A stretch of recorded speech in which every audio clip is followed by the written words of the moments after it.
नमस्कार दोस्तों। दरअसल फिनांस एक्ट 2025 के अंदर बहुत सारे बदलाव किए गए इनकम टैक्स फॉर्म में, जिसमें एक मेजर चेंजेस ये हुआ है कि अब कैपिटल गेन से जो इनकम है उसको भी ITR 1 और ITR 4 में दर्शाया जा सकता है। पहले ऐसी व्यवस्था नहीं थी। अगर आपके पास कैपिटल गेन इनकम होता था तो उसके लिए आपको ITR 2 या फिर ITR 3 लगाना मैंडेटरी होता था।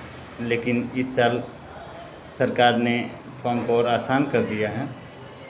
तो उसमें क्या है कि सेक्शन 112A के अंदर अगर आपका कैपिटल गेन से कोई इनकम, चाहे वो इक्विटी से हो या फिर शेयर से हो या फिर म्यूचुअल फंड से हो, तो अगर 1,25,000 से कम है,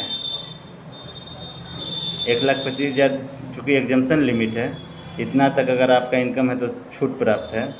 तो अगर 1,25,000 से इनकम कम है आपका, तो आप ITR 1 या फिर ITR 4 के थ्रू भी अपना ITR फाइल कर सकते हैं। लेकिन अगर 1,25,000 से ज़्यादा अगर capital gain, long term capital gain से जो इनकम होता है, तो फिर आपको ITR 2 या ITR 3 में जाना पड़ेगा।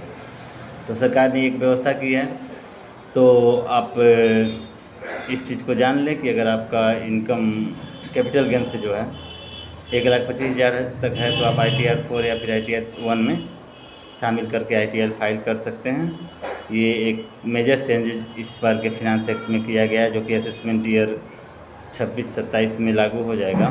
फिनंशियल ईयर 2025-26 में इसको जो काउंटिंग किया जाएगा और 26-27 में आपका ITR फाइल होगा। तो उसमें आपको लॉन्ग टर्म कैपिटल जो 1,25,000 तक का आपका इनकम है, उसको ITR 1 और ITR 4 के थ्रू आप दर्शा सकते हैं।